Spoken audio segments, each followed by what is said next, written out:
Madame la présidente, madame la ministre, mes chers collègues, jour après jour, des centaines de milliers de franciliens vivent un véritable enfer dans les transports en commun. Bus et trains qui ne passent pas, temps d'attente interminable, rames bondées, difficulté à monter dans une rame, impossibilité complète de s'asseoir, sentiment d'étouffement. Ils et elles sont nombreux dans ma circonscription à Aubervilliers et Pantin à vivre un calvaire tous les matins, tous les soirs, dans les RER B ou E, dans les métros, la 5, la 7, la 12, dans les bus. À commencer évidemment par les travailleurs de première ligne qui subissent un quotidien épuisant. Et voilà la cerise sur le gâteau.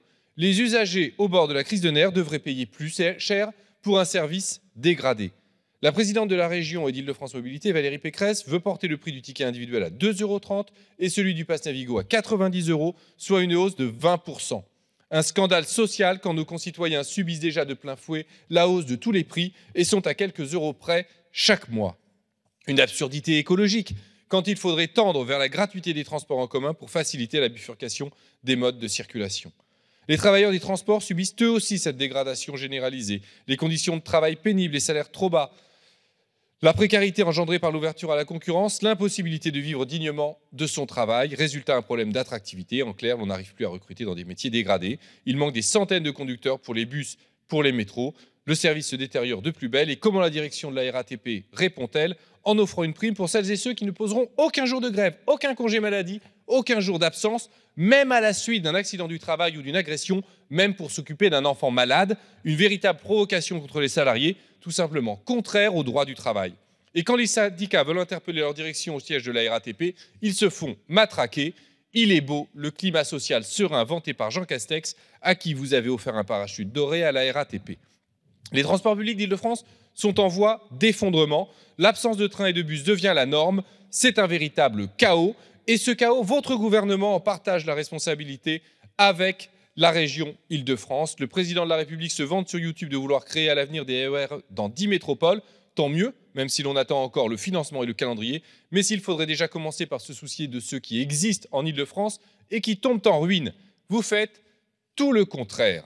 Vous encouragez la privatisation et l'ouverture à la concurrence des transports publics. Vous êtes aux abonnés absents quand il faudrait investir massivement pour l'avenir des transports. À grands coups de 49.3, vous avez supprimé 3 milliards d'euros pour le ferroviaire, voté par cette Assemblée.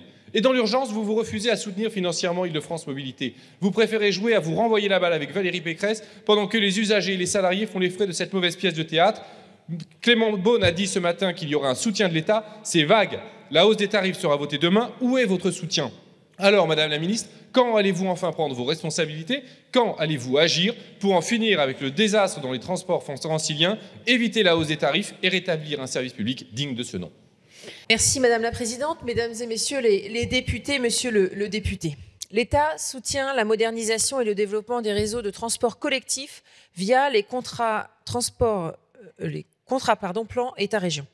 C'est notamment le cas en Île-de-France pour les infrastructures du RER avec plus de 935 millions d'euros investis sur le CPER en cours. Pour les lignes B et C, les investissements portent respectivement sur l'adaptation des infrastructures au nouveau matériel roulant et la modernisation du système de signalisation et sur des travaux de modernisation des infrastructures. Nous tenons à vous assurer que l'État accorde la plus grande vigilance au respect des coûts et des calendriers de réalisation des projets de façon à pouvoir répondre aux attentes des voyageurs.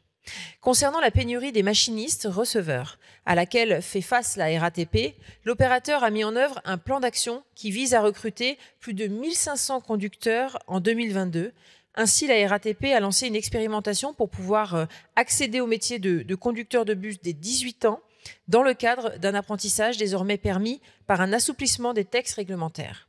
La RATP a également développé des partenariats avec les pôles emploi locaux et poursuivi la décentralisation du processus de recrutement au plus près des centres opérationnels.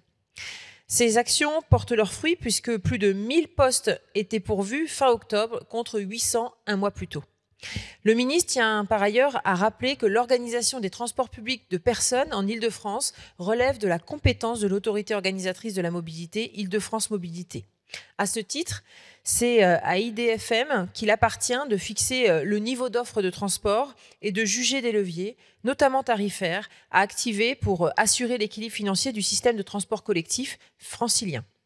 L'État a toujours soutenu IDFM dans des circonstances exceptionnelles, comme la crise sanitaire, avec un soutien financier de plus de 2 milliards d'euros. Chacun doit prendre ses responsabilités. Je vous remercie. Mais ce matin, M. Beaune disait que le gouvernement allait aider Île-de-France Mobilités justement pour éviter cette hausse qu'il jugeait lui-même impossible à supporter pour des franciliens qui sont déjà à quelques euros près tous les mois à cause de l'inflation et parce que vous refusez d'augmenter le SMIC et en conséquence l'ensemble des salaires. La réponse que vous me faites là, c'est de dire que c'est à Île-de-France Mobilité de se débrouiller, donc que l'État ne va pas agir. Quelle est la position du gouvernement? Deux ministres, deux positions différentes à quelques heures d'intervalle, c'est insupportable.